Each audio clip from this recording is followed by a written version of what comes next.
and how it works, everything else that you do understand will confuse you. In all of these 9 areas of activity, economics, education, entertainment, labor, law, politics, religion, sex, and war. Anywhere on the planet, minute by minute, day by day, all of the time. All right. Good morning and welcome to the Counter Racist Code Show with Mr. Neely Fuller, Jr. I am your co-host, Mr. Bobby. You've dialed the right number, and that is 516-453-9921. If you'd like to get in contact with the show and speak with Mr. Fuller, you can. When you do that, press the number 1 button and you will go or get in line, and we will take it on a first-come, first-served basis. I would ask that whatever you say or want to write, please, ma'am, please, sir, make it brief. Please make it brief so that Mr. Fuller can fully understand what you're saying and we can get to as many questions as we can. And that includes the VGQ. Please, ma'am, please, sir, please, I'm asking, make it short and to the point. Now, if you elect to use the Gmail, you can. It is the numeral 7, Mr. Bobby, B-O-B-B-Y, at gmail.com. You can use that, but there are so many that are ahead of you that chances are I may not get to it. They are really backed up because we try to mix it in with the questions, but they keep coming and coming and coming. I'm all the way backed up to November on some of the Gmails, and sometimes they may be automatically deleted. I don't want to do that, but the system does that. So I'd like to have a chance to read your Gmails. It's not personal. It's just that we have to get the callers in, just so we can get some clarity on that. So please, even in that, do not write me a novel. Just get to the facts so that we can get to Mr. Fuller to do that. Okay, so we have quite a few already online. Again, you know what to do on that. The chat room is open, so we are glad for that. Ashante, Sean Glenn, KJ, or JJ, and Purple Pill are all in the chat room. You use questions there, and I will try to ask that. Okay, without further ado, let me say this. Good morning, Mr. Fuller, and how are you? Good morning. I'm still learning. Okay, you sound ready to go. Okay, let me start off with a Gmail, and then we'll go right to the calls. This comes from Alpha the First. Says this. Greetings, Mr. Fuller. Recently, a black couple in Little Rock, Arkansas, put up a black Santa Claus on their lawn. They received numerous death threats to take it down, and they even got a letter from a person claiming to be Santa Claus. The letter said, and I'm paraphrasing, quote, "Take that Negro, Santa Claus down, Negro. I am a white man, and stop trying to change my image," end of quote. Those statements made a lot of black people upset, Mr. Fuller. My question is, on page 85 of the original textbook, the code says, at the top of the page, first paragraph, says this, quote, "Non-white people waste too much time and energy and money by promoting frivolous or non-constructive parties and social gatherings." Mr. Fuller, is celebrating Christmas constructive for black people? Because I'm confused. I do not know if it is constructive for black people to celebrate Christmas. I try to work during this time of the year because many black people, and especially my family, start fighting over the holidays. Mr. Fuller, can you give some instruction on this? Thank you very much, Alpha the First. Constructive and non-constructive. Any so-called holiday or any day, which according to the code, all days are holy days. There's no such thing as a special day of any kind. All days are whole days, holy days, all days, every minute of each day. I'm talking about right down to a fraction of a second. Black people, logically speaking, or all people here on planet Earth, are supposed to be doing something that produces a constructive result. So here again, I'm going to say it every week because that's the compensatory way. What are we here for on this planet? Each minute of each day. Doesn't make any difference what day it is. We are here to solve problems, not to make any problem. Anytime we make a problem, and I make some every day, made some yesterday, really, a substantial one. I mean, it had to do with something I was trying to accomplish, but I made a mistake in trying to accomplish it. But mistakes are not supposed to be made, even though they will be made. But you use your mistakes to learn how to correct your mistakes and do something of constructive value. Now, here again, so-called holidays, depending on what your religion recalls for you to do, but it should produce a constructive result. Why do anything that's going to cause a problem without people sitting down and saying, okay, what is to be gained about whatever it is we're going to be doing? What is it to be gained?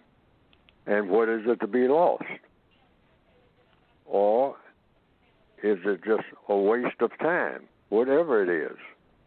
And if it is a waste of time, why is it a waste of time? But if there's going to be some constructive benefit, what is that constructive benefit? Because that's the, you might say, constructive result. I prefer those two words. That's the codified phrase, constructive result. So the people who are having these holiday controversies and all like that, just sit down and talk civilly, courteously about it, and just raise that question. This thing we're fixing to do, what's going to be the constructive result?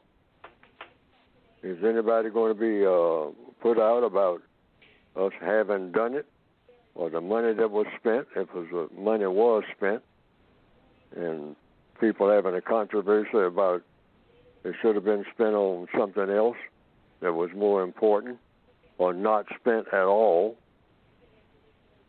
Maybe, you could have a better constructive result depending on what the circumstances are, but everybody should agree on what to do and what not to do. And those who agree to participate should agree to participate, and those who don't shouldn't. People shouldn't be forced to do anything. Black people were forced on the ships and all like that. So this thing about using force, even, argumentative force, because black people shouldn't argue about anything. That should be out. We should be making resolutions going into this next year and for all the years that are going to come before about what is the best thing to do about everything, not just one or two things, because there's a best thing to do and a worse thing to do in all things. So black people, since that's what we're talking about, the victims of racism, who are black people, should be talking about do whatever will produce the most constructive result and be able to show the world what that constructive result is going to be. That's in every move that we make. No exceptions. All 9 areas of activity. You're making a move in economics, or in education, or in entertainment, labor, law, politics, religion, sex, or war, you should be able to state to the whole world what the constructive result of what you are planning on doing is going to be.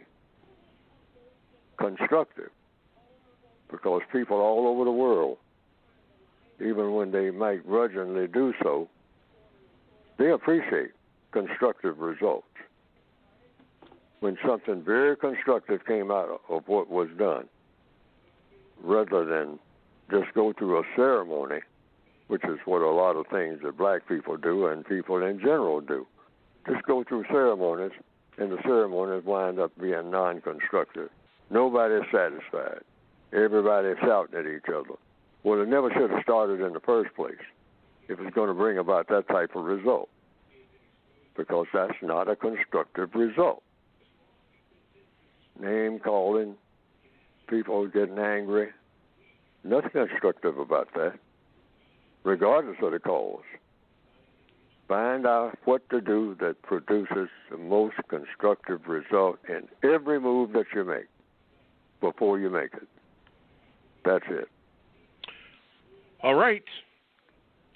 There you have it, Alpha. Okay, let's go to the phone lines, and we'll go to the 717 area. I believe that's Darnell. Okay, Darnell, good morning, and what is your question for Mr. Fuller? Good morning, Mr. Bobby. Good morning, Mr. Fuller. Good morning, sir. My question for you today, Mr. Fuller, is, according to the compensatory code concept, why should the victims of white supremacy focus their attention on the usual suspects to get all of their needs and wants met and not focus on other victims of white supremacy? Thank you. Hey, Mr. Bobby, I'd like to stay on the line, please. All right. Well, wait a minute. Why should the victims of racism focus on the usual suspects? Yes, for their needs and wants, the white supremacists, and not each other, the victims. No, you focus on everybody where there's a problem. But the problem is usually directly and indirectly caused by the white supremacists, either directly and indirectly, like the murder rate among black people. Where do black people learn to worship murder? Because we do. It's a part of black culture. And going into, like I said, a lot of people make what you call New Year's resolutions. That should be one, that we should stop saying anything about black culture as long as one black person murders another. I mean, if that happens anywhere, we should say, no, we don't have any reason to celebrate anything. I mean, one person was killed by another black person in what you call murder one. First-degree murder, not an accident. Deliberate killing. Unjust killing. Well, we just take it for granted. But this is all a part of black culture, and let's go and, well, that's what we do, and let's just go and talk about something else. My daughter was killed last week. My aunt was killed, about 3 years ago by a stray bullet. This is what we do. It's just one of those things. So, but let's have another street celebration where it's guaranteed that thing is going to happen again during the celebration. We're just as crazy as we can be. And we need to say, enough. One black person starting off, say if we're talking about New Year's resolutions for an example, one black person anywhere murders another black person, and then the question comes up on the air or someone talking just like we're talking now, or in a barbershop or beauty parlor if they're still open, or wherever, black people on a radio, and you ask about black progress, we should always say, none. You say, well, you just got a black woman who was, vice president-elect. Isn't that? Answer is no. Get that word progress out of your mind. one black person killed another black person in what you call a murder on January the 1st. Just one. So, you say you're going to say that black people haven't made any progress just because of one black person being killed? The answer is yes. It's not supposed to happen. It's not supposed to happen. Period. See, our criteria has got to get real rough, which it really isn't rough. It makes sense. It's logical. It's logical. It's logical. We got to be a more logical people. Murder rate going through the roof, particularly on so-called holidays, among black people themselves. And we're talking about black progress. Oh, we made a lot of progress last year. Oh, we built another church. Or we did this or did that. You haven't made nothing. You got a murder rate here. That's zero progress. Anytime somebody's dead, that's it. You spend all this time, all this money sending somebody through school. I mean, buying diapers and standing in line in the grocery line and whatnot. Black people who call themselves mothers, and raise somebody up to be 16 years old, and you can just about count on, if he's a black male particularly, if the person is a black male, you can just about count on. He just might be dead before he's 20. By the time he reaches 16, and he's out there in the street, like most black males are in the northwestern hemisphere, oh yeah, he's headed for the cemetery. So all that work you put in was for nothing. And that son you got coming along behind him, same thing, just like his daddy, who's already gone, same thing. And we take that, well, that's just the way, that's what black people do. We're as crazy as we can be. Completely unacceptable. I hope I'm making the point. No such thing as black progress and that type of thing going on. It's zero. Already zero. Let's go to the 832 area code, Houston, Texas, and we have Everett, if I can get you up here. Okay, Everett, good morning, and what is your question for Mr. Fuller, sir? Good morning, Mr. Fuller. Good morning, sir. Yes, I've asked this question before, but today I got a couple guys that's listening. You know, I'm trying to get the word out, trying to get non-white people, you know, to think constructively. Can you explain? Over the weekend, there was a New York nurse, there was a black woman, and a black doctor. They showed on television or YouTube of them giving the vaccine shot. Can you explain, Mr. Fuller, why non-white people should take that cautious? Don't think, well, that's gonna solve our problems. You see, racism is not real because black people are getting the vaccine first. Well, it depends on what the white supremacists decide when you start talking about death. The number of black people who die are decided by the white supremacists. Why? We are in their prison camp. Black people are in captivity. I keep using that prison analogy. All black people are prisoners of war. So when you're a prisoner of war, the commandant of any prison in a war, it's been proven all down through history. If you're talking about prisoners of war, what can the leader or the commander of a prison camp do at any time to people who are already prisoners of war? You can kill them at any time. You can just walk through the prison camp and just line everybody up and shoot them in the back of the head. You have that kind of power in a prison, unless someone intervenes. and there's nobody going to intervene in talking about what you're talking about. Whether the white supremacists want to kill black people with a needle, or whether they want to withhold the vaccine and kill them by not giving them the needle. The white supremacists are in charge of everything that black people do. So we don't know what they're doing. They might kill us with the needle, or they might kill us by withholding what's in the needle that will keep us alive. It's their choice. Why? Because that's what white supremacy means. Yes, sir. See, black people got to understand we are not under anybody else except those white people who believe in dominating and mistreating people of color.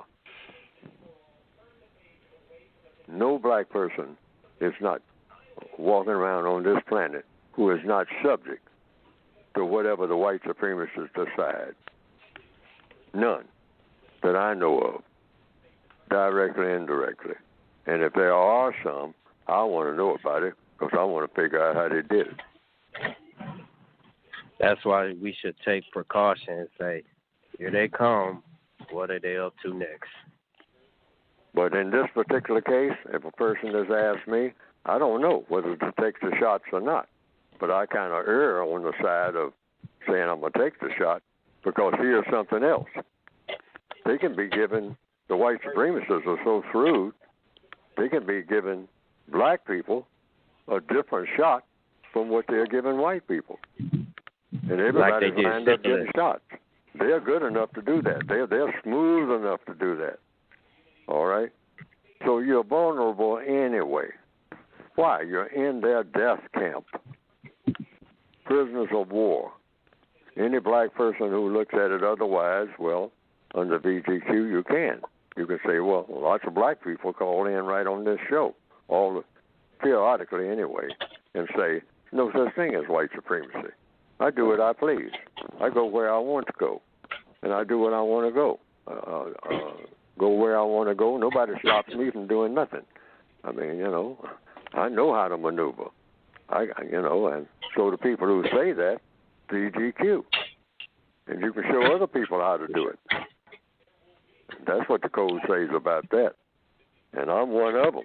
Show me how you do it. How you don't have to answer to any white supremacists directly and indirectly. I want to know how you pull that off.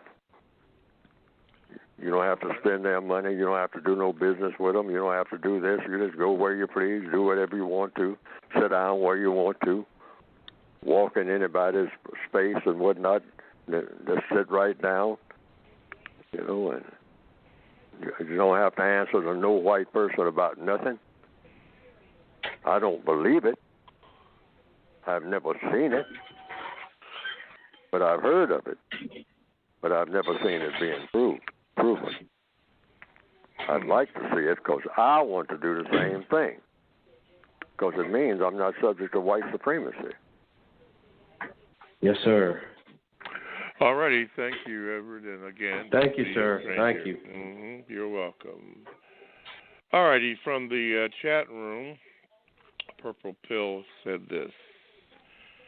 No one is more hopelessly enslaved as the man that believes he is free.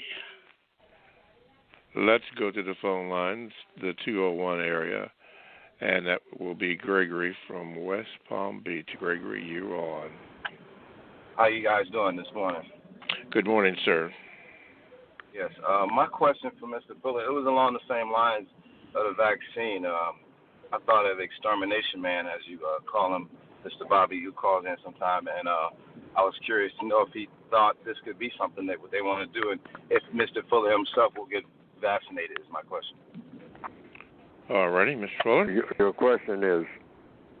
Will you get the vaccination? Oh, I don't know. I'm in a dilemma about that because I don't know, and considering my age, I don't know, what. I'll just go with whatever is recommended that I think might work. And because the only reason I'm breathing now is because the white supremacists say it's okay for me to do so. I'm in a death camp called the planet Earth.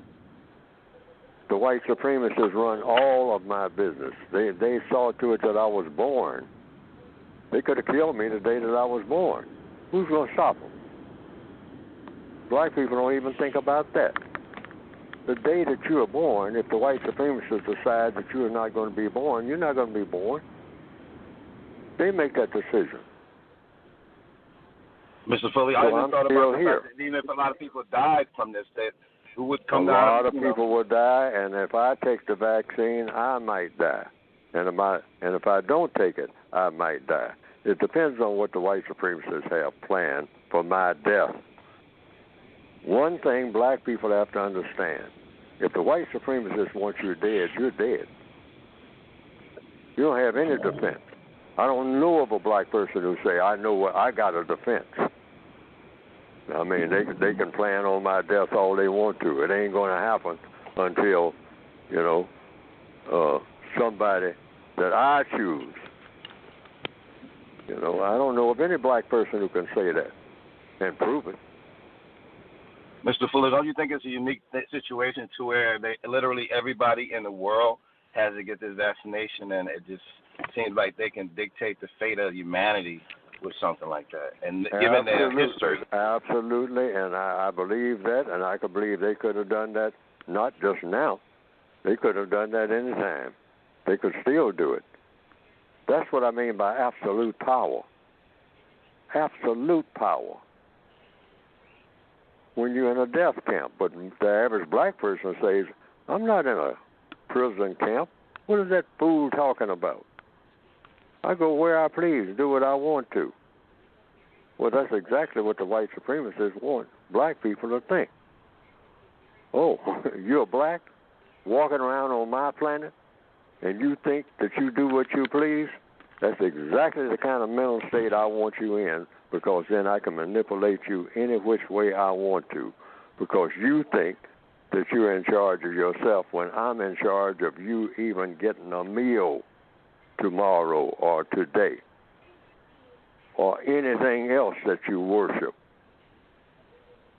here on the so-called holidays coming up.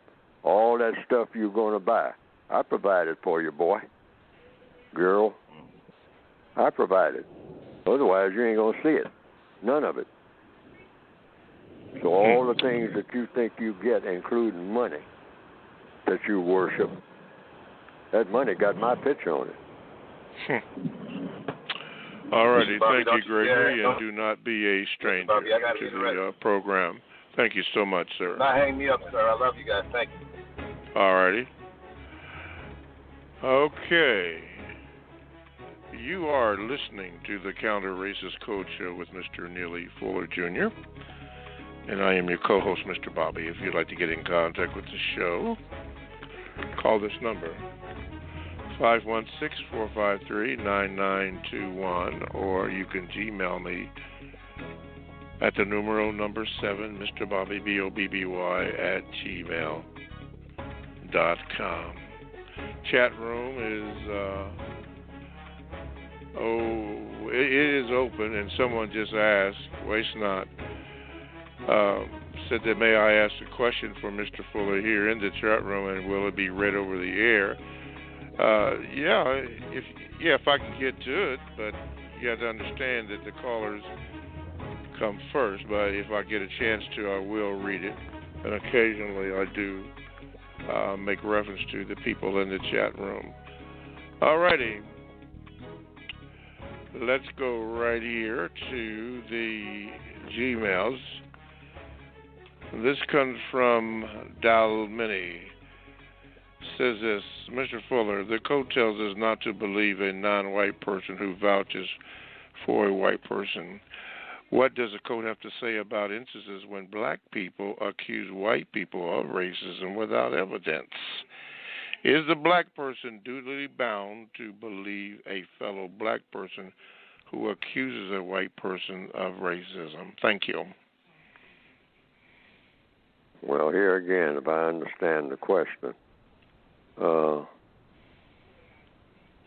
a black person cannot accuse a white person of being a racist in the system of white supremacy because there's no way to prove the accusation without another white person backing it up.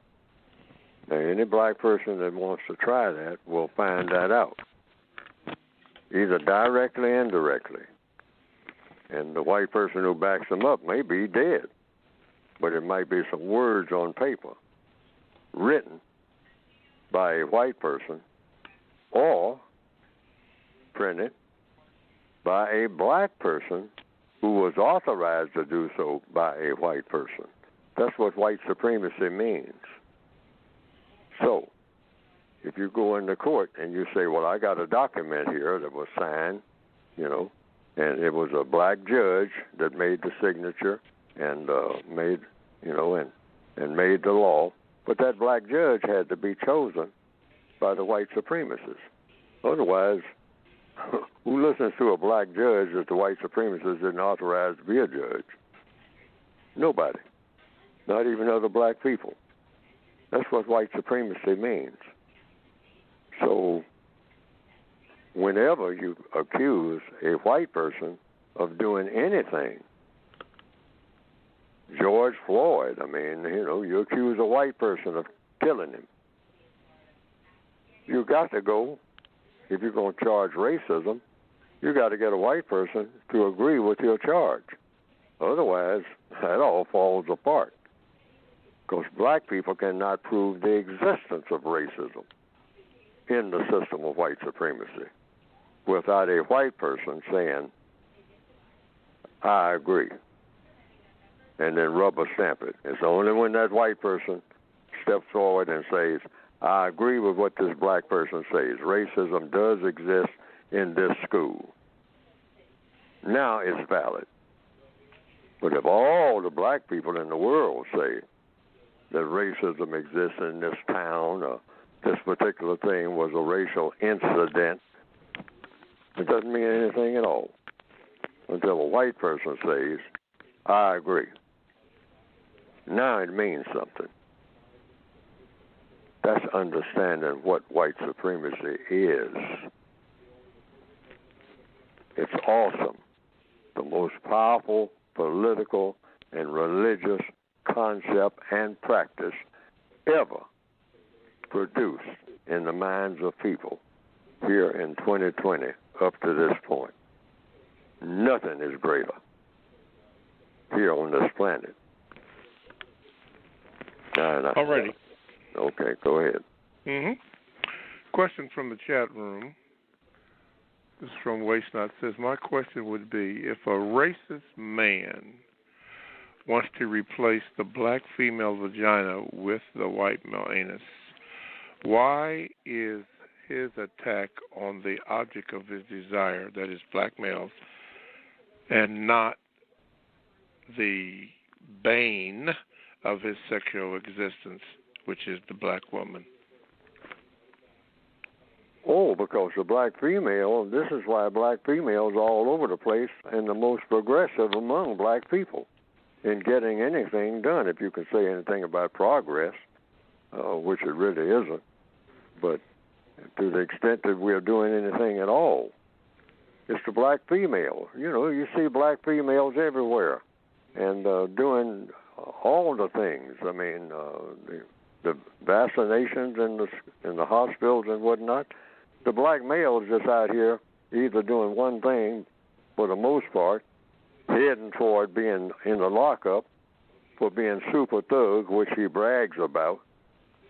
Black males are taught at an early age to be super thugs, okay? So you know how that's going to wind up by the time they're 16, 17 years old. Okay, you're going to be a super thug. All the things that happen to black super thugs are going to happen to you, okay? And you can count on that, either dead or in an orange jumpsuit. Now, that leaves the black females to do what? Every black female got 4 or 5 offspring,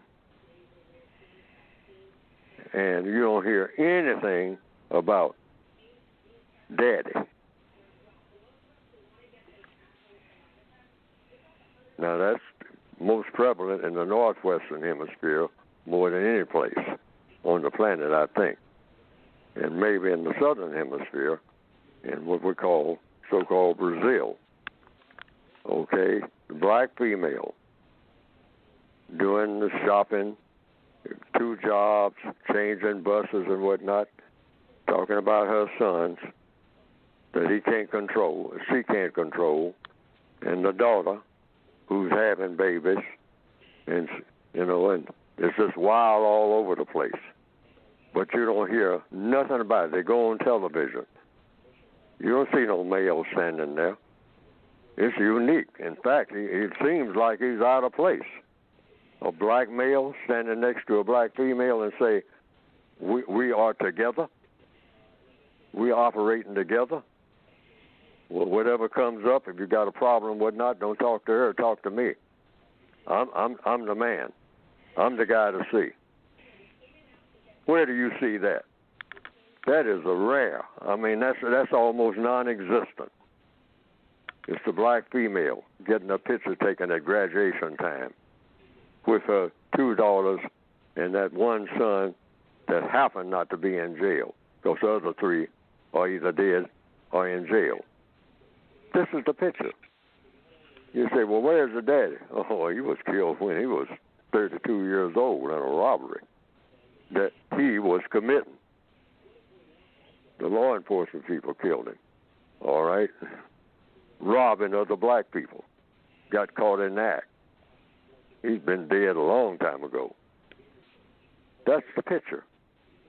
That is the standard picture. And we got nerve enough to talk about our rich black culture. It ain't worth 2 cents. All of it put together. The best of it put together. Ain't worth mentioning. We should just shut up about bragging about any facet of black culture until we get one that's worthy of mention. Because we have what we have now, tacky, trashy, terroristic. That's the essence of black culture. Doesn't get no better than tacky. Okay. Wow. All righty. Let's go to the phone lines. I don't have a name here, but the Gmail, or rather the area code is 678. Let me see if I can get you in here. Okay. You are on with Mr. Fuller. Go ahead, please. Yes, this is John from Georgia, Mr. Bobby. How y'all doing this morning? And I wanted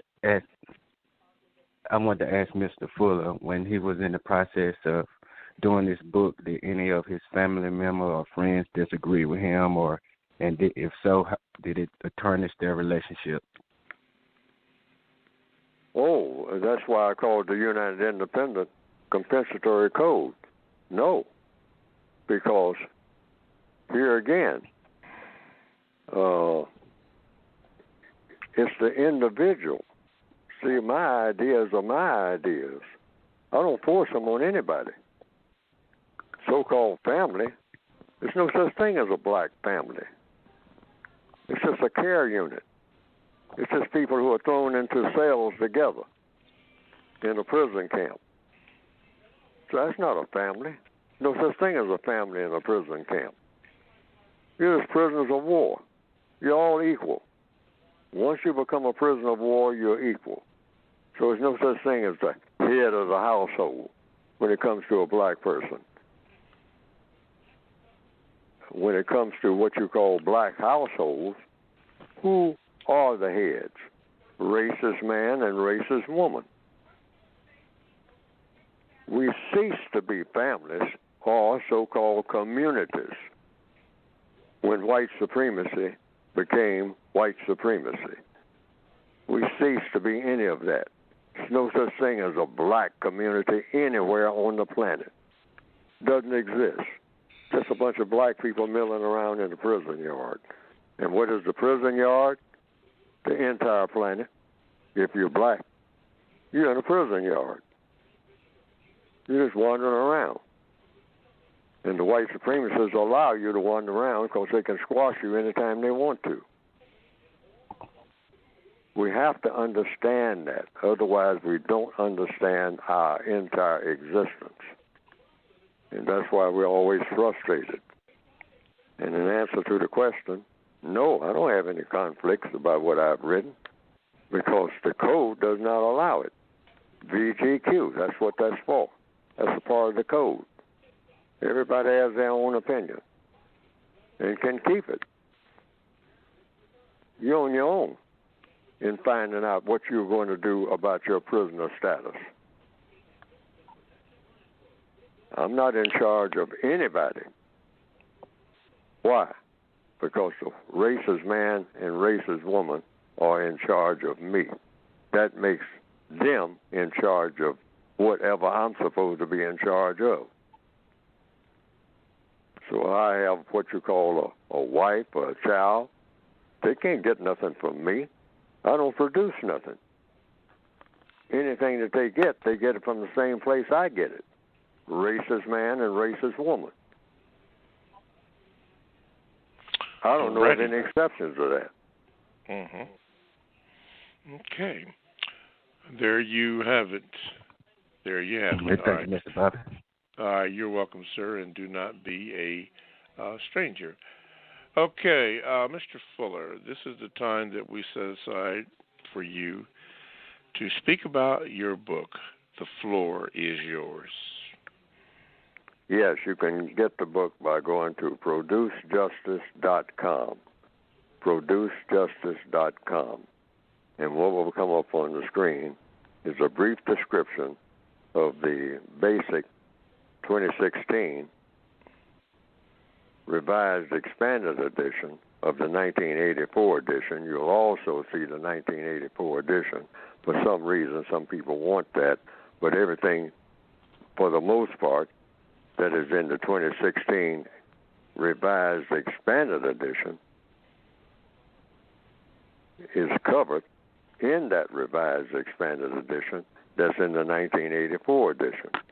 But some people, for some reason, want either one or both of those books. If you have the 2016 edition, you have most of what's in the 1984 edition. Also, there is a word guide, a compensatory counter-racist word guide, where you become the master of words. Don't let words master you. The white supremacists are the masters of words, but you can take the same words that they use. You don't have to try to speak another language, because whatever language you try to speak, they'll learn how to speak it too. They'll be right on top of it. And then they'll whip you to death with your own language. So trying to get your own language, Swahili or anything like that, the people who speak Swahili fluently were in captivity right now by the white supremacists. So that's no defense. You have to take whatever language you have. That's why it's called a word guide. If you have the English language, you take it and you use it like you use any language as a tool to do what you want done. And you give it definitions. You say, well, you can't just take the English language and take a word out of the English language and give it another definition. Yes, you can. Because all language is nothing but a tool anyway. A tool for what? To do whatever it is you want done, like a pair of pliers or a saw. So that's what that word guide is about. That's why I say you don't let as examples, compensatory definitions. That's why that word is in all of the books, called the compensatory code, making up for what's missing. What's missing is the truth. So you can take English words, and even though it's used to tell falsehood, you can take the same words to reveal truth, because a word is nothing but a tool in any language to do what you want to do. But you have to be the master of it. You say, this is what I mean when I say it. And the other person will say, well, no, that's not what the dictionary says. Say, what did I say? I'm the dictionary when I'm talking. See, that's the compensatory way. So you get command of how you communicate. And you don't ask anybody's permission to do that. You just do it. Now, the white supremacists will say, well, I say that I'm not going to pay any attention to your new definition. And you say, well, that's your choice, sir or ma'am. But you asked me what I had to say in this language, whatever language it is, and that's what I had to say. And that's what I'm going to say. Unless you tell me that you're going to punish me for saying it. So just put that in the record. You're going to punish me for saying it because it works for me. I'm supposed to do what works for me. That's my duty as a person here on the planet. And you can get the books by going to producejustice.com. Producejustice.com. Excuse me. I'm a little under the weather today, but we're going to press through because this work is important. Mr. Fuller, you mentioned the term he said or she said what she said or he said. It's come up several times. There's a lot of people that would like for you to put this book in audio form. And you have addressed this issue many, many times. But when you say he said what he said or she said what she said, that is specific to the person who said whatever is being said. And I've discovered that if books are in audio form, that words or your words can be manipulated or interpreted as to a different meaning. So it brought to mind what you have always said is he said or she said what she said, and you have it in book form. Can you address that, Mr. Fuller? The audio? Well, just the fact that he said what he said or she said what she said, and why you continually put it in book form and not in audio form. Because audio form, I haven't decided not to do that finally, but at this point, I decided I want it out here in book form because I want it in print, because audio can be altered. Yes. And so I want what I have to say in print first, and then I'll look into the audio features at some point in the future if I have that much time, because the main thing I'm trying to do is get it in print and get it out here enough in print so that people can go directly to the book, because there are things that you can do with audio that's kind of tricky, I understand. Oh, yes. And you can do the same thing, really, with print. See, people can reprint my book and slap my name on it, and it won't even be my book. I mean, the white supremacists, that's easy to do. Just duplicate and then move a few passages here and a few paragraphs there and all like that and say, this is Neely Fuller's book. See? It's got his name on it right here, in black and white or whatever. Okay? And the person will look at it and say, yep, that's his book, all right. It won't be my book at all. It'll be something entirely fabricated by the white supremacists and my name being put on it. You might even come up with a hidden volume somewhere. It suddenly mysteriously appeared after I'm dead, and where I say a whole bunch of things that contradicts what I said before. And the white supremacists said, I got it right here. We discovered it. We discovered it in an attic, and, some black people who died, and it was in their attic, in their house, and we discovered it. And it's got Neely Fuller's name on it, and and in fact, the name of the book is My True Viewpoints by Neely Fuller Jr. And it'll be all dolled up and whatnot, and they can do stuff like that. So this is why the compensatory code says, don't follow Neely Fuller, follow logic, cause and effect. That will not fail you. What people say, or who they come and go, and things that people said that they didn't say, that will always be, and particularly under the system of white supremacy, because they are masters of manipulation and confusion. So what you do, anything that I say is supposed to, first of all, if it's a flat statement, it's got to be true. All right? And if it's a suggestion, the suggestion must be logical, meaning it works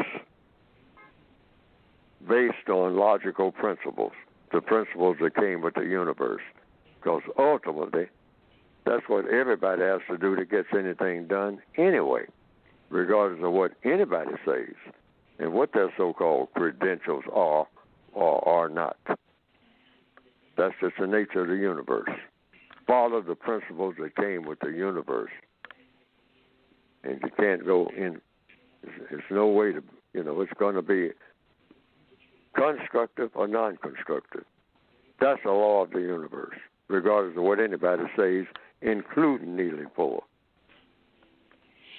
All right. All right, let's go to the Gmails. This comes from Miss Janeste. Says this, Mr. Fuller, since we are slaves and in this pitiful state for hundreds of years, why do we live with this? And why do you, Mr. Fuller, think non-white people, black people, are being advertised in the news about not wanting to take the vaccine? They even have statistics on this.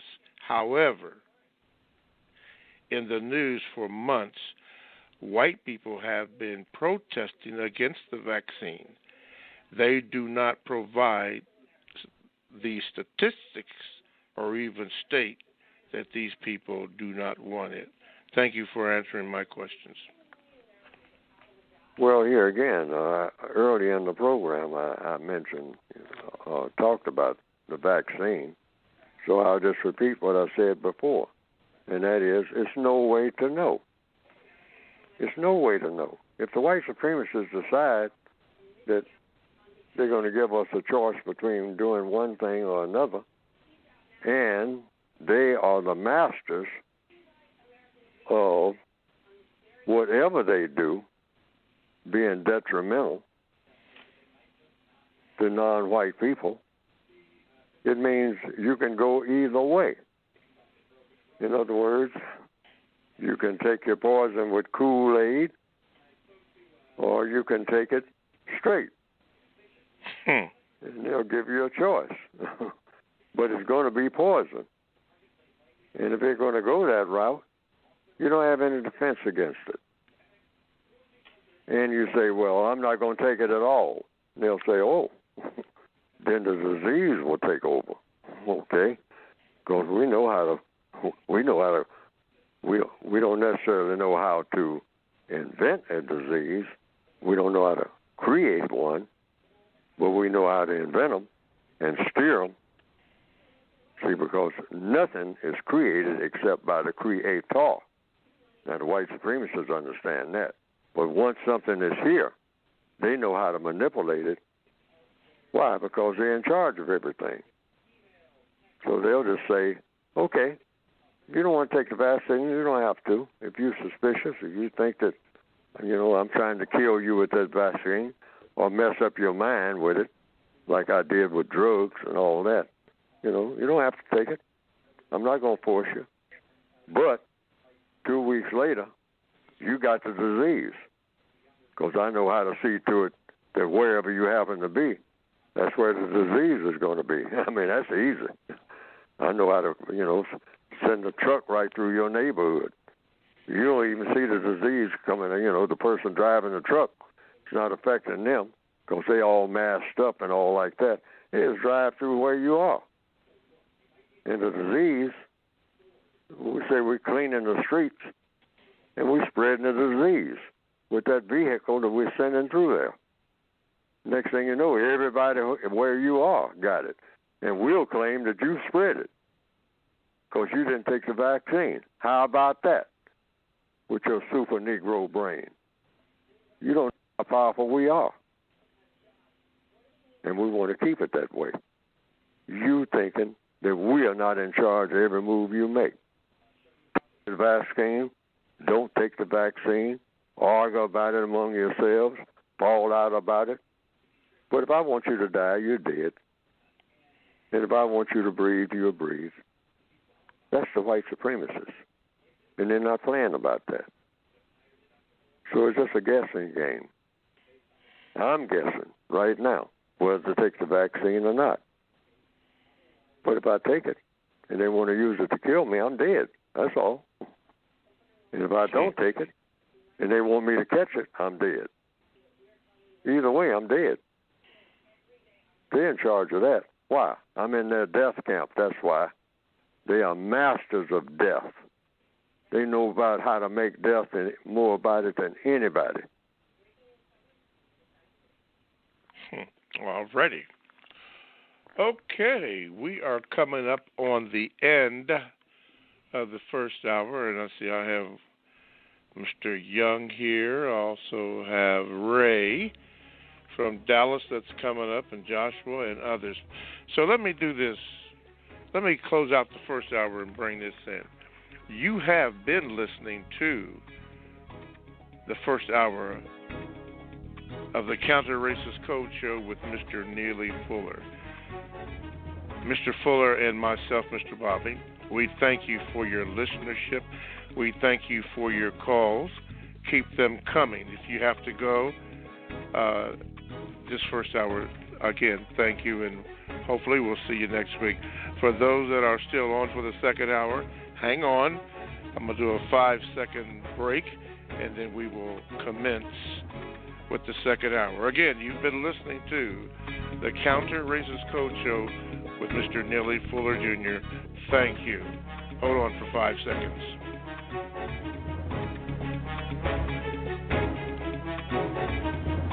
All righty. I'd like to say good morning and welcome to the second hour of the Counter Racist Code Show with Mr. Neely Fuller Jr. I am your co-host, Mr. Bobby. If you'd like to ask Mr. Fuller a question or VGQ, I ask that you keep it short and to the point. Simply call this number here, 516-453-9921. Press that button, number 1 button, and you will get in line for your questions to be asked. If you choose to Gmail me, you can do that by going to, or by this number here, the numero 7, Mr. Bobby, BOBBY, @gmail.com. It will not be read today, but at some point it will be read. Chat room is now open, so you can put some messages on there. Sometimes we do get the opportunity to listen to some of the chats that are coming up. Okay, without further ado, let me go down to the big D, the 469, and that would be Dallas. And on there is Ray. Ray, we got to you. Go ahead. Good morning, Mr. Fuller. How are you? Still learning. Mr. Fuller, could you explain the meaning and or purpose behind 1/0 and how that relates to the system of white supremacy? Did you say 9/0? 1/0. 1. ONE. Yes, sir. Oh, that's on the back of the original, the 1984 edition. And it's right behind my name. It's just a reminder to me. That's why it's not on the updated versions. I just kind of threw that in there at the last minute when I had to put something on the back of the book. So, in introducing myself, in the 1984 edition, I have Neely Fuller Jr., and then in parentheses, 1/0. It means Neely Fuller consists of everything and nothing, because everything comes from nothing. That's the really introducing myself as to who I really am. I'm everything. I have all the elements of the universe. Why? Because I'm in the universe. And at the same time, I'm nobody in the system of white supremacy. So I'm everything and nothing simultaneously. I'm everything. I have all the elements that are in the universe to do the things that need to be done in the universe, because I'm made up of all of the elements, air, water. That's what I consist of. But at the same time, I'm under the system of white supremacy in which I am nothing. I'm nobody. A zero.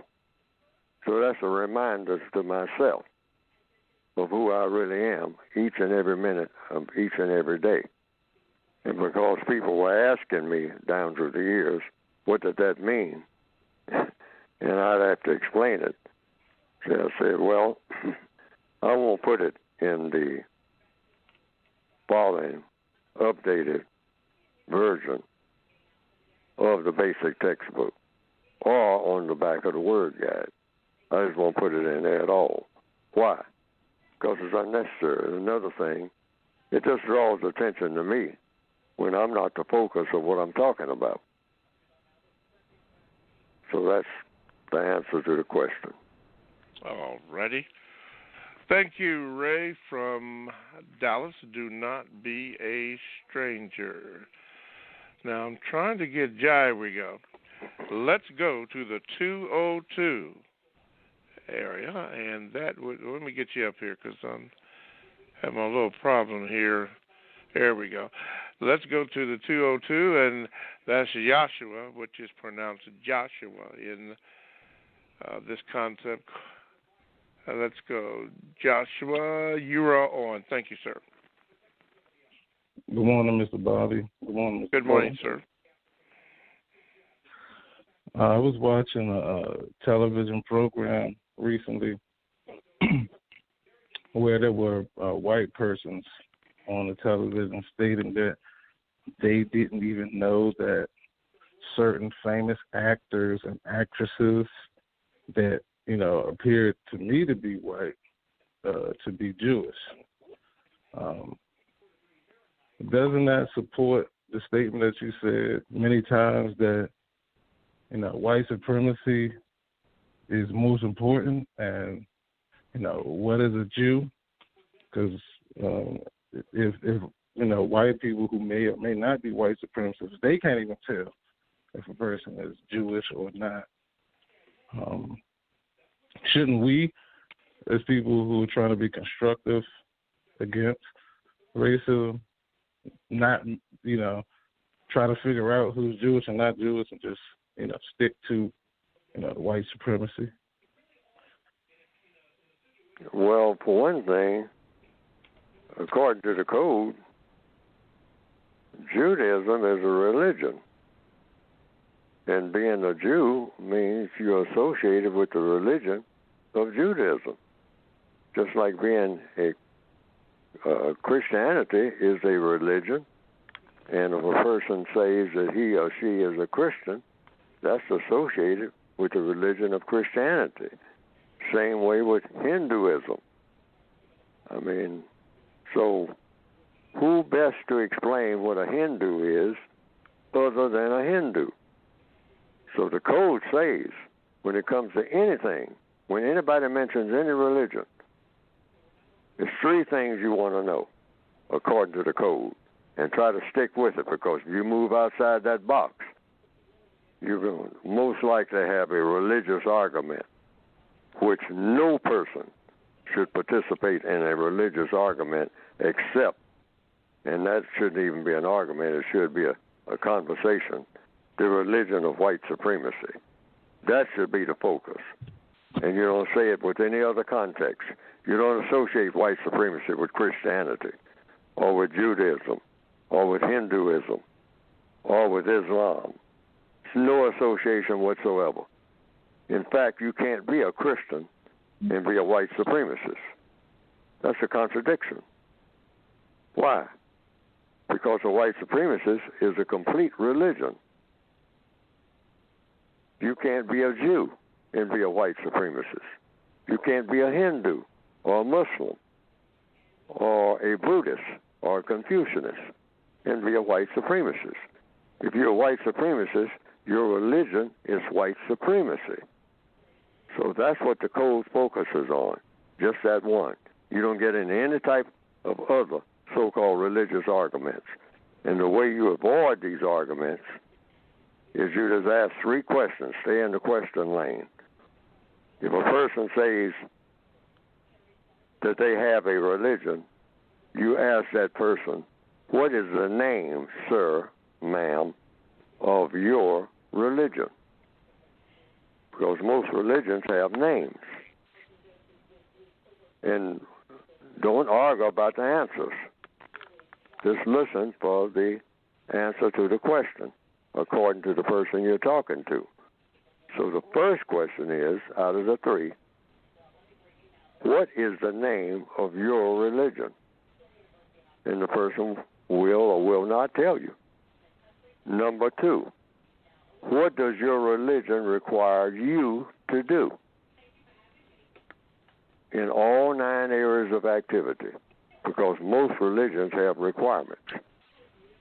So you go through the 9 areas of activity: economics, education, entertainment. You know, what does your religion require you to do when it comes to entertaining yourself? Labor. What does your religion require you to do when it comes to work and the type of work that you do and the type of work you won't do? Law. What are the religious laws? What does your religion require you to do when it comes to laws that other people make? Are you going to be subject to those laws?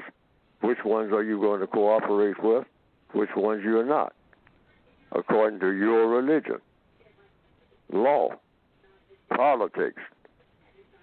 How does your religion require you to interact with people, period, on a day-to-day basis? What does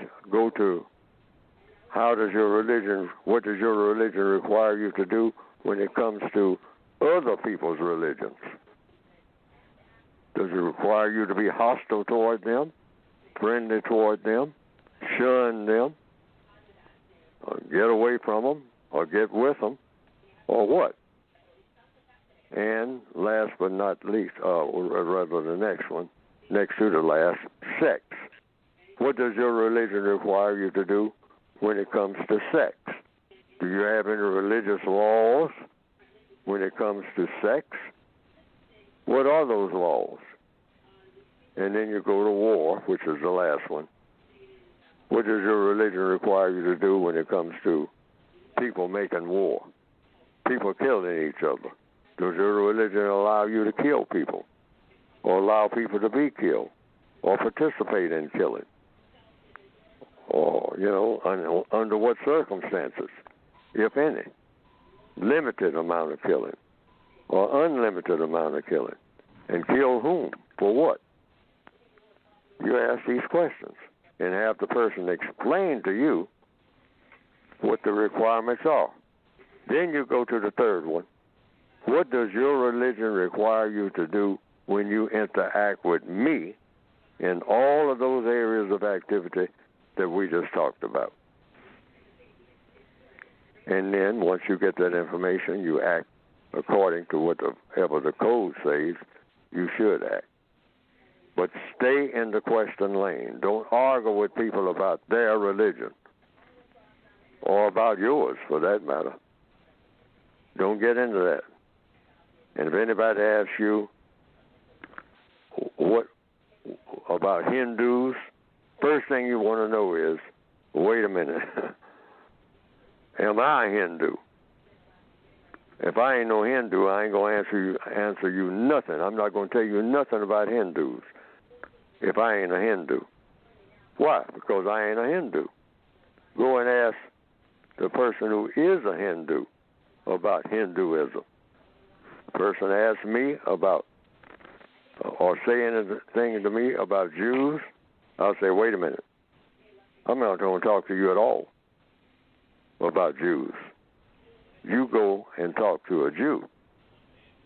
A person who says that he or she is a Jew and ask those 3 questions.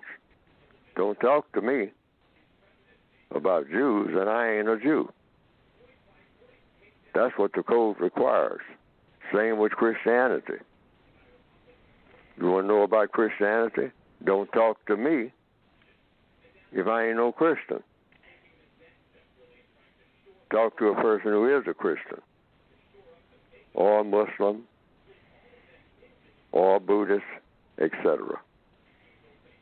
I hope I've answered the question. Okay, Mr. Fuller, thank you so much. And Joshua, don't be a stranger. Mr. Fuller, this comes from Mr. Young. He says this. This is from the Gmails. He says, for the so-called Christmas holiday, I'm planning to read a section out of the code book. Mr. Fuller, do you have a suggestion about what section I should read? Do you have any other suggestions for constructive things victims of racism, white supremacy can do on this holiday? Well, the code says all days are holy. So you make sure that everything you do in every minute of every day produces what? A constructive result. So that's what the whole book is about. Just 2 words.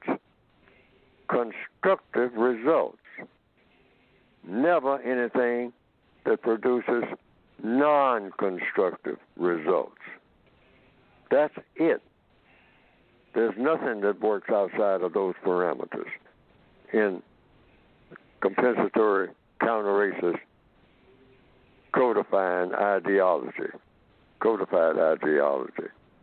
That's what the whole code is about, the entire code. So all you do when you wake up on any day is say, what can I do right this minute that will produce a constructive result and not a non-constructive result, that will solve a problem in the most constructive manner without making a new problem. That's it. And if you wake up every day doing that and try to do that all day long, wherever you happen to be, that takes care of the holiday, holy day, any day, all day, super day, inferior day, superior day, whatever day you want to call it. Just make sure that you're doing something constructive every second of each and every day, and never doing anything that's non-constructive or saying anything to someone that's non-constructive. That's it. You don't have to think about what day it is. It might not even, be a day for it. I mean, somebody might abolish the calendar. But if you're walking around here breathing, say, what can I do that will produce a constructive result with this minute? Not the whole day, but just with this fraction of a second that I have. And not do anything that is non-constructive or say anything that is non-constructive. That's it. And the whole book is about that. Any page that you pick up, just say, how can I use this to do something constructive? Anything that you're reading. There's no particular section of the book, because the book is supposed to be about everything that's constructive. The use of time and energy. That's what we are given. Each and every person is given those 2 things. So you use your time and your energy to produce constructive results as best you can. All righty. Let's see here. Let's go to the 832 area. That would be Houston, and I believe we have Muhammad on the line. Muhammad, good morning, and what is your question for Mr. Fuller? Good morning, Mr. Bobby and Mr. Fuller. I had a VGQ, but I'll just ask my question. My question is to Mr. Fuller, why does he think that black people can't think, are not detailed or scientific thinkers like white people? Because of black people's priorities. That's all. We have minds. Black people have proven when we use our minds, we are using our minds. But what do black people use their minds for, mostly in the northwestern hemisphere and maybe in other places, more than anything? Like I say on the air, every chance I think about it and every opportunity, like now, I'm going to say it, and I'm going to say it again. What is it that black people think about doing more than anything else? And the answer is showing off to each other, if we tell the truth, including murder. That's showing off. Drive-by shootings, that's showing off. Just drive by, I mean, see a bunch of people standing around congregating. You notice they're all black like you. So you got a 9mm or two. So you just tell the driver, get ready to step on the gas because I'm going to open fire in that crowd of black people. Well, why did you do that? Is that what you prepared your entire existence for? That's what you went to school for and whatnot? So you do it. And why did you do it? Showing off. Got your name in the paper, maybe. Briefly. Had your 15 minutes of glory before they caught up with you. Somebody got the license tag or something. Your buddy turned you in. But it was all about showing off. That's what you were doing. Black males walking around, look at me. Let's see, what can I do to show off? Well, I'm going to take my shirt off because I'm a bodybuilder. And I'm going to walk around, with my shirt off. And I hope that somebody notices my built body or the tattoos I got on my arm. Okay? I got all this graffiti that I paid somebody to put on me because I'll do anything to show off. To whom? To the black people. In order to do what? Get what everybody wants, attention. Every babies want attention. I don't know how to get no attention. My daddy didn't pay no attention to me. He walked off and left me. My mother didn't have time for me because she's out here scuffling, trying to work 2 jobs and trying to get a boyfriend because she's still young. So nobody pays me no attention. So I'm going to make somebody pay me some attention. So you got millions of people, in answer to your question, black people mostly in the northwestern hemisphere, who are dedicated to one thing, using our minds to try to figure out what in the world can I do to show off. Show off for what? Just to get other black people's attention. Okay, you got all the other black people's attention. Now that you got it, what you going to do with it? Oh, no. That's us. But if we tell the truth, name something that we don't do. Holidays, all of it. We're showing off. That's why even during this virus, we say black people got to get together. Get together in order to do what? Show off. Show off to whom? Who's going to pay you for your showing off? Well, I'm going to get paid because everybody's looking at me. So they're looking at you. They're looking at you. Now what? Well, now what? They're looking at me. I'm showing off. They're looking at me showing off. And that's it. You mean that's it? Yeah. Do you have anything else in mind?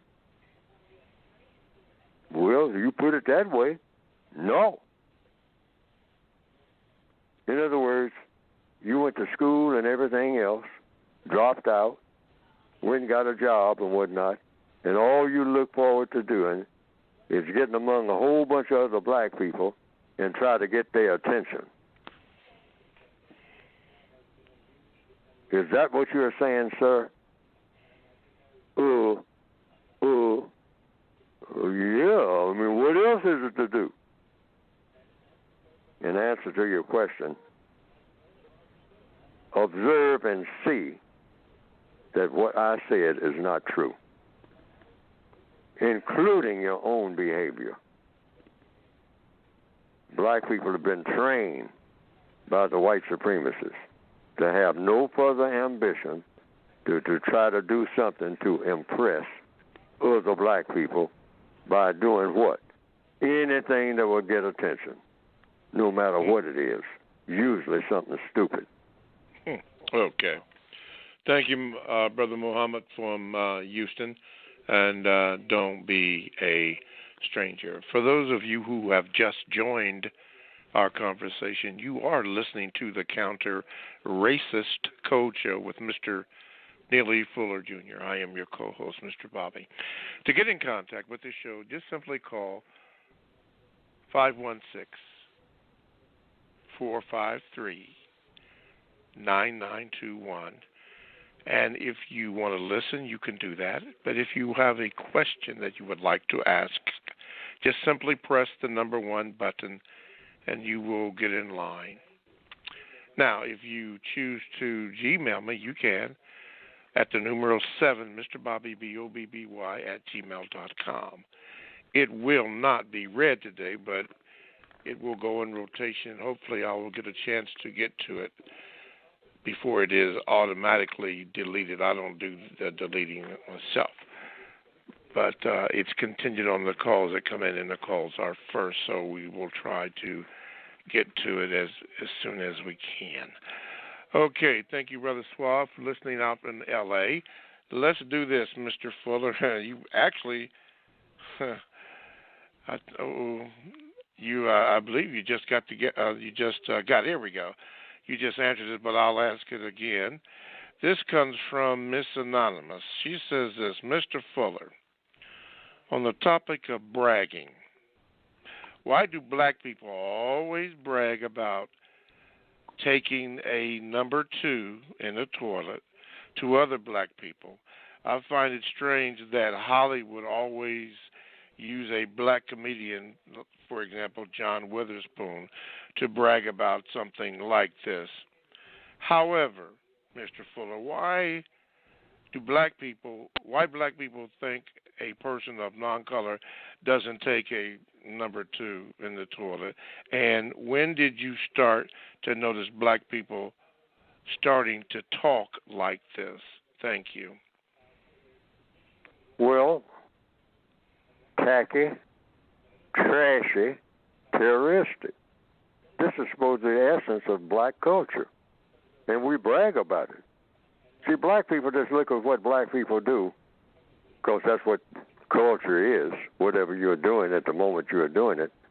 And the white supremacists decided black people are going to have a culture that is tacky at very best, meaning it's just sloppily put together. Whatever black people touch is just sloppy. I mean, it's not, it's not well thought out. Doesn't make much sense. It's something that comes in 3rd, 4th, 5th, or 0 best to anything else you compare it with. Okay? So this is what black people at their very best are supposed to be. And if you try to improve on it, then it gets trashy. So in black entertainment, for instance, it's just trashy. Just anything that's trashy. And we brag about it. We call it talking trash. Have whole TV programs where 5 or 6 people, all dolled up, you might say, with a lot of glitter and trash, got a lot of glitter and a whole lot of colors in the background and flashing lights and just trash, glorifying trash. And just think up every four-letter word that you can think of and have a toilet mentality. I mean, including anything that has to do with dung or something that you throw away. I mean, we're throwaway people. So anything that's in the people or associated with the people is something you throw away. So when you go into a toilet, you're throwing away waste material, they call it. So they say that's what black people are. And so their minds are full of waste material. It's just minds are full of what you'll find in a toilet. That's what you do to a black person's mind. So they're walking around thinking about toilet activity and try to even turn all sexual activity into toilet activity. Okay? So that the white male anus becomes the centerpiece for black sexuality, male sexuality. All black males walking around with their mouths poked out, looking for the white male phallus, ultimately. And this is supposed to be supreme improvement over black people's sexuality. Poked out mouth, big lips of a black male just walking around with his eyes glazed all over, walking up and down the street, talking about he's trans this and trans that. And I want to say this right now. You don't beat up people like that. We're all damaged. It's just a matter of degree. The white supremacists don't turn out people that are not damaged. The entire system.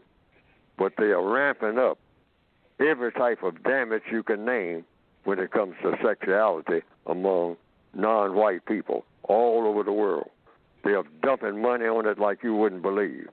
Anything that's trashy, any kind of song you write that's full of trash, just mind-numbing trash, pour it on, keep it coming. I mean, this you got in the war back there, a warehouse full of trash. Just bring it all out and just dump it all over black people, and they'll just eat it up like eating dung, like eating what you find at the bottom of an outdoor toilet. Just dump it all on black people, and they'll glorify it. They'll learn to love it.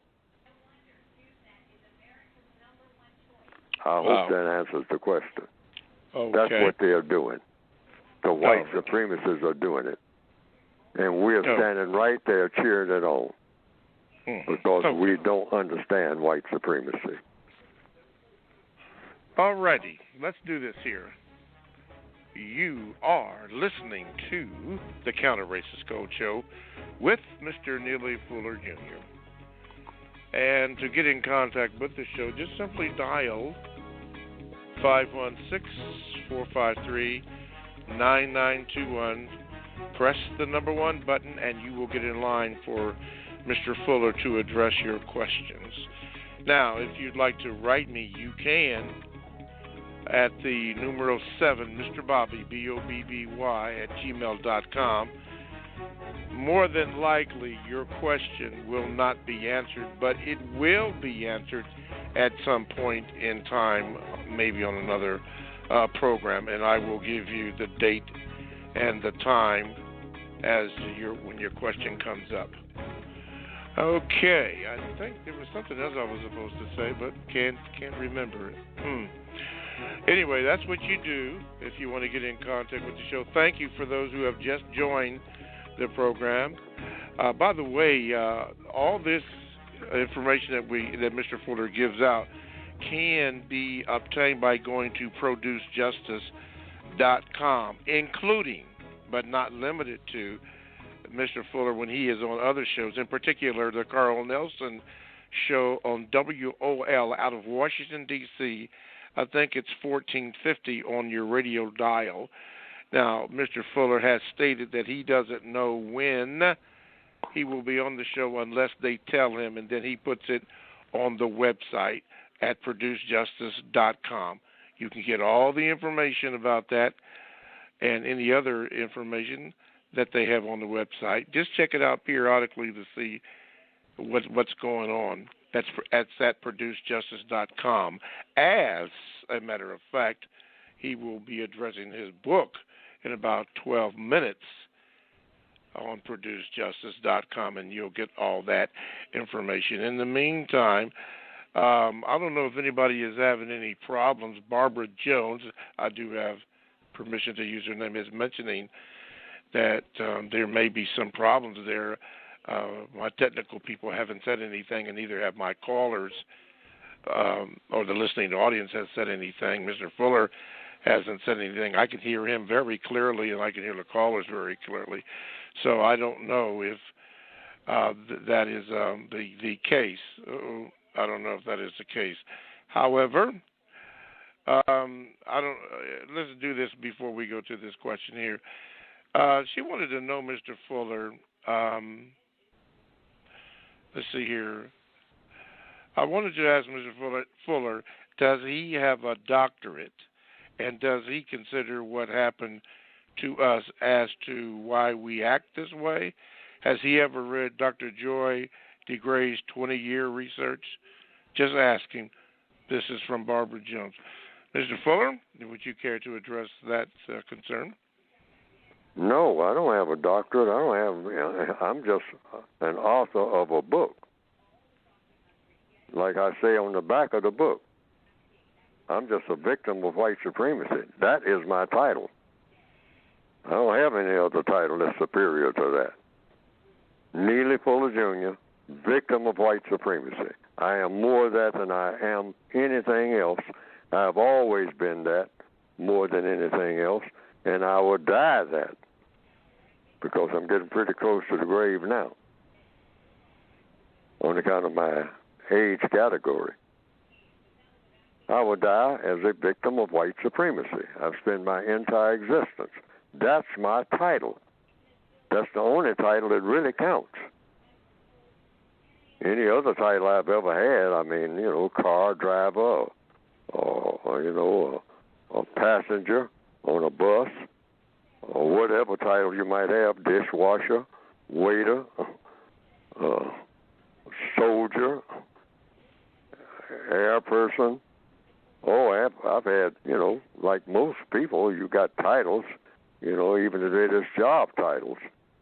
But I don't have any title other than the real title that's superior to and more truth-telling.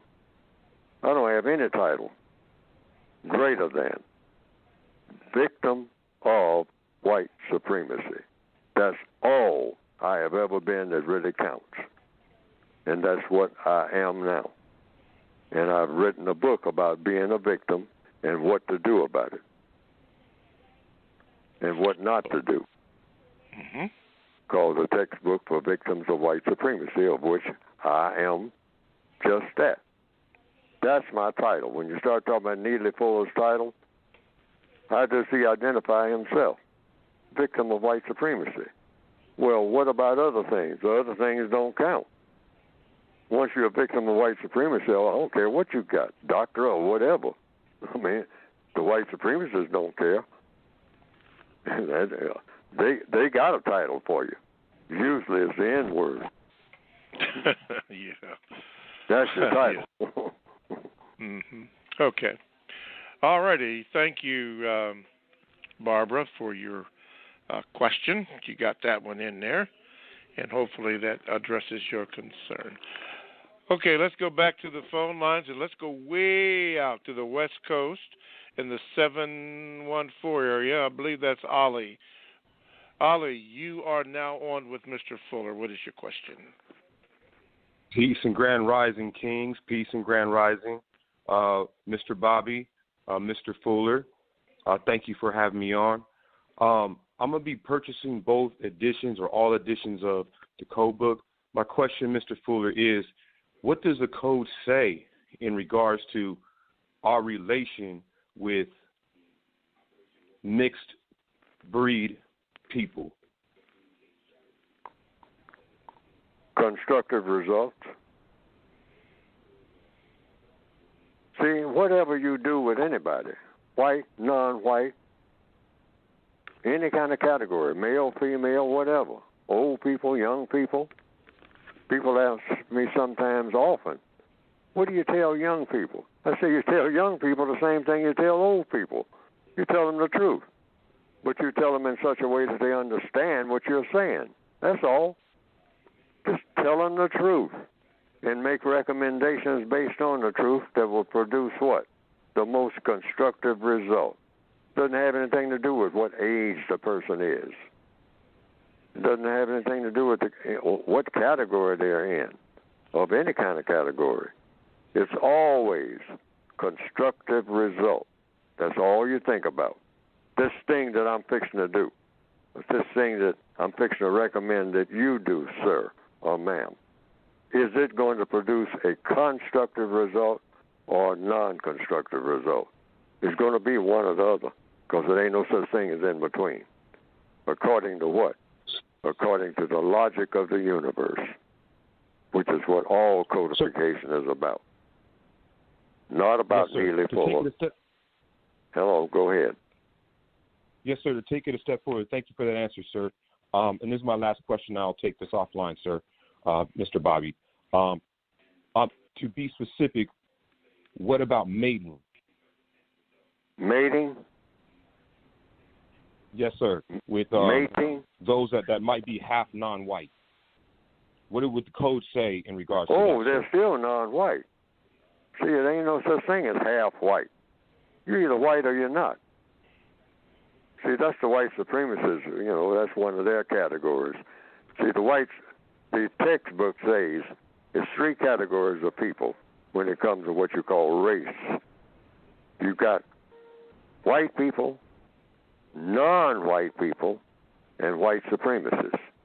But you have to be a white person in order to be a white supremacist. Those are the categories in the textbook. You don't deviate from those. Anytime people start talking about, well, what about Pacific Islander and all like that, you don't get into that. I mean, none of that makes sense. None of it. It's 21 categories, I think at the beginning of at least 2010, I think. It was at least 21 categories. But according to the textbook for victims of white supremacy, it's just three. White people, non-white people, you're either white or you're not, and white supremacists. And you have to be a white person, function as a white person, be classified as a white person in order to qualify to be a white supremacist. You can be a white person without being a white supremacist. There's a lot of black people who look like they're white. But if they just look like they're white, millions of black people do look like they're white, but they're not white. Not classified as white, don't function as white. We have some of them in our families or extended families. They're not white. You say, well, they're as white as some people, white people that you see. They're not white. They don't function as white. They're not categorized as white. So they're not white. They're non-white. White, non-white, white supremacists. That's it. All righty. Thank you, Mr. Fuller. And thank you, Olive, from Anaheim. Mr. Fuller, before we go on, there was a question about a will, and you have mentioned that before. Could you briefly explain why a will or testament is necessary? Yes, because the way the legal system is set up in the Northwestern Hemisphere, when people die, they usually have some possessions, even if it's no more than just what the clothes that they have on. Now, everyone should have a scrap of paper or something that says where those shoes go. wear the ring that you have on your finger that was handed down through generations. Who gets that ring? You should have a will specifying. Sometimes people just make what you call a simple will, say, everything that I possess, that I leave behind, I leave to my cousin, Mary Glasgow, or Jennifer Henderson, or Willie Brown, over on Junebug Street, and give the name and address, and sign your name and put the date on it. In case of my death, sometimes people write a will on the back of a cereal box that's blank. On the inside, just tear it apart and write a will in desperation, because that's the only thing that they had. And it is recognized if there's no other document saying what happens to whatever you're leaving behind. But sign it, have a date on it, and get the signature verified if you can by somebody who co-signs that they witness as that is your signature, or somebody can recognize by some other documents that is really your signature. And all you put on it was everything that I'm leaving behind that people know is mine. I go to my cousin, Jack Simmons, or whatever, Leslie Perdue. And so they just go around and find Leslie Perdue and said, well, we got some old clothes and we got a ring. And Leslie takes the old clothes because he don't want them and throws them away or gives them to somebody. Or if they're pretty good clothes, he might wear them. And then he looks at the ring, takes it to an assessor, and that's all that was left, the clothes and the ring. Turns out the ring might be worth $500,000. Handed down through the ages. Nobody knew it was worth that. But that's why it's important to have a will. So at least people are not standing around arguing about what was left. Now, I know my aunt, she wanted this lamp. She wanted me to have this lamp because she told me that. Okay? So I'm taking this lamp. I mean, this lamp was handed down. Now, I'm taking the lamp. Y'all can have the rest of the stuff in here because it ain't worth nothing no way. But I'm taking this lamp. And then the other sister or cousin say, oh, no, you ain't walking out here with this lamp. That's what happens.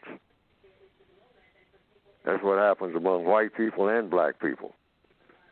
Everybody starts talking about who's entitled to what. Why? Because a will was not left behind. That's why. Okay. All righty. Mr. Fuller usually talks about his book at this particular time. Mr. Fuller, because I have some callers on the line, could you just give a brief thing about your book, please? Yes. Go to producejustice.com. Anything pertaining to whatever I write or say, go to producejustice.com, and it will be at that website, including the basic textbook, Revised Expanded Edition, which is what I recommend, and the word guide, if you want to get that one too. That's an addition to the Revised Expanded Edition of the 1984 edition, which is the original edition of the textbook for victims of white supremacy. Now, I have 3 titles on the latest expanded edition. The United Independent Compensatory Code System Concept, that's the fundamental title, which is explained in the book. Those words don't mean anything just looking at them on the cover. And there's another title to try to get people's attention.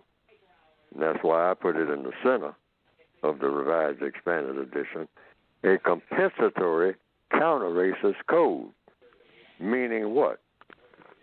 It's designed to counter racism, and if you do the things that are in that book as an individual person, it should work against racism and work for you as an individual person. When? Where? In all 9 areas of activity each and every day. It's a guidebook. And then I have another title at the bottom, Textbook Workbook for Thought, Speech, and or Action for Victims of White Supremacy, which is racism. And you will get the book by going to, I always say that both the Revised Expanded Edition and the Word Guide, they're all one book, but it's just 2 volumes. But I couldn't squeeze everything I needed in 1 volume, or I would have done it. If I can figure out a way to do that, I'll do that in the future. But it's all basically 1 book, even though it's in 2 volumes with 2 separate prices. But you can get it by going to producejustice.com. And it's supposed to help you, on the job. It's segmented into 9 areas of activity: economics, education, entertainment, labor, law, politics, religion, sex, and war. And it's got suggested do's and don'ts in each one of those areas of activity. And all of them, one area of activity blends into another, because things that you do every day, whatever you do in economics, will affect whatever you do in religion. Whatever you do in religion will affect what you do in sex. Whatever you do in sex will affect what you do in war. Whatever you do in war will affect what you do in labor or economics. Economics meaning time and energy. Now, these words are explained in the Word Guide. What is economics? Economics basically is not just the use of money. Compensatory definition is it may or may not include money, but it's basically time and energy. That's economics, how you use your time, how you use your energy. And that's in the Word Guide. The word America, how to use it, how not to use it, when to use it, what definition to use for it, and what definitions not to use. Racism, what is it? How to define it? How many races of people are there? This is all in the textbook for victims of white supremacy. You can get it by going to producejustice.com. Also, the show-offisms. There's 4 of them that are listed on page 119 of the Revised Expanded Edition. It's also in the original edition. I don't have the page number right there in front of me, but what are the basic show-offisms? Those 4 that black people do. Our 4 ways of showing off. And I think they're true. And you're not supposed to be doing any one of them. The code recommends. You can do them, but when you do them, it's under the category of showing off. But you can all of these suggestions about what to do and what not to do to produce constructive results are in the books as they're presented, the volumes, by going to producejustice.com. Producejustice.com. All righty. I've got 3 things to do, but I think let's do this.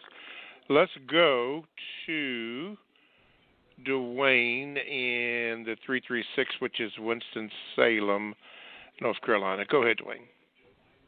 Hey, quick question. Since white supremacy was forced upon us without our mission, how can we use Neely Fuller's code against counter-racism to try to, get our people to lean towards the code or try to use the code to counter racism? Or is that even possible? Just do the logical thing. Just recommend the book. That's the simplest way. If you start trying to tell people about it, it might get cumbersome because then it might turn into an argument, and you never want that. But you can tell them that if they wish to understand more about what Neely Fuller has written about what to do about racism, just tell them go to producejustice.com and get the book. And then they'll discuss it with you later, whether they agree with it or don't agree with it. One of the first people to look at my book, the 1984 edition, the original edition, was someone that I worked with on the job. I handed them a copy. And they came back to me later on, gave me the copy back, and said, Fuller, it ain't nothing in that book that'll help me do nothing. What you did was just wasted your time writing that book as far as I'm concerned. And my response was, that's exactly the way the book is supposed to work. The book is supposed to work for you as an individual. You don't check with anybody else. You just look and see if there's anything you can use that will accomplish something of constructive value for you, at the same time supposed to be having some effect on ending racism and replacing it with justice. Because the philosophy is, the concept is, of the entire book is anything that a black person, a non-white person does or says that has a constructive effect is helping to destroy white supremacy. Because nothing that a black person does is supposed to be constructive unless it works for the system of white supremacy. Mm-hmm. That's it. Okay. Thank you for your call. Don't be a stranger. Let's go quickly to Estelle in the Mojave Desert. Go ahead, Estelle. Greetings, Mr. Bobby and Mr. Fuller. A quick statement. I know he mentioned the 3 categories of non-white people. The thing that I was wondering if Mr. Fuller could answer, please, is I always notice we do a verbal beating down on just black people in the non-white category. We give a beating, a tongue lashing, but I never, ever hear anybody on these shows or other shows talk about the Koreans, the Vietnamese, Pacific Islanders, the Mexicans. I never hear them say, those Filipino people are no good, or the Samoans are now rotten to the core, or the Chinese, they're always doing this. I want to know if these other races are non-white and they're just depicted and perverted and non-constructive as black people, why the fixation already always focused on just black people if all the non-white group is in this category? It's because that's what the white supremacists want. Yeah, but I mean, in the show, we just finished saying how black people, for example, show off. Why don't I hear anybody say how the Chinese are always showing off? Why don't I hear anybody say how the Mexicans are twisted and they shouldn't be around each other? I never hear that, and I'm just puzzled as to why. You don't hear it because the white supremacists do not promote that. They say that, whomever the villain is of the week. Now, if they think that it's the correct thing to focus on Mexicans coming across some border and all like that, they'll do that if that works best for the system of white supremacy. Okay. But if they think it's better that the Chinese be beat up on at any given time, then they'll say that, okay, next week is Chinese week. So we're just going to go all out beating up on the Chinese, okay? But in the northwestern hemisphere, and because there are so many black people, even in the southern hemisphere, like in Brazil, I understand there's more black people in Brazil than there are in any place outside of Africa. But you don't hear. You think there are no black people in Brazil at all. Okay. Yes. If a person just thinks about Brazil, they'll just say, "Oh, that's Latin America." Okay. But they don't think about black people being there in huge numbers. Why? Okay. Because the white supremacists made that decision. Say, well, we're not going to count them as being significant. We're going to count the black people in Harlem as being significant on account of they got the murder rate up this week. So they'll emphasize that. And they'll get other black people to emphasize it. Mm-hmm. That's what you mean by white supremacy. It's all in what they decide, where their attention goes. That will work best for whom? The white supremacists. All righty. Estelle, thank you so much. Quickly, maybe we can do this one. Quickly, Terry, in the district, in the DMV. Quick question from Mr. Fuller. Go ahead, please. Okay, well, this is just going to be a quick comment. I won't make it a question at this time. I'll put the question on the side. What I wanted to say is that when you were talking about a will, that when I researched it, you also need a will for your internal organs. As of now, you can sell your heart for $1 million, and your liver, a liver would cost $557,000, and a kidney would be $262,000 per kidney. So, as people are talking about these organs, you might want to wonder what this organ market is all about. But there is a cost to it, and you might want to determine what you want to do with those organs, because family members could probably argue with each other over stuff like that. And even though organs need to be on ice, but when a lot of people are in the hospital, then that means that those organs will be available because they can go straight to the freezer. So because you don't, they can't, you can't really do anything with an organ that's been, dead too long in the water and stuff like that. So I just wanted to say that. Maybe I'll get a chance to talk further about it next time we talk. Okay, hey, Terry, listen, I got your number down here, but if you want to ask your question next week, they also have your number, they being our people. If you call in, they'll put you at the top of the line, and then you can ask your question if you want to do that. Okay, I thank you very much, and I appreciate it. Okay. And I thank you and Mr. Fuller for everything. Okay, all right, you're welcome. Thank you, Terry. Okay, that's going to probably wrap these particular 2 hours up on the Counter Racist Code Show with Mr. Neely Fuller Jr. If you didn't have a chance to get in, call back. They have your numbers. Call back and for next week's show, and they will get you up in there. I don't know what that extra music is. I don't know where it comes from. Wow, but anyway, you have been listening to the Counter Racist Code Show with Mr. Neely Fuller Jr. And we'd like to thank you for your listenership. Thank you for all your calls, chat room, everybody. Want to thank you, Mr. Fuller, especially.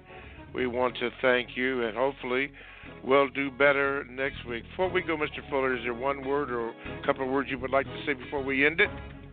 Well, producejustice.com. Just go to producejustice.com, and if you have the wherewithal or the incentive to take a chance on buying the book, then do so and tell others about it.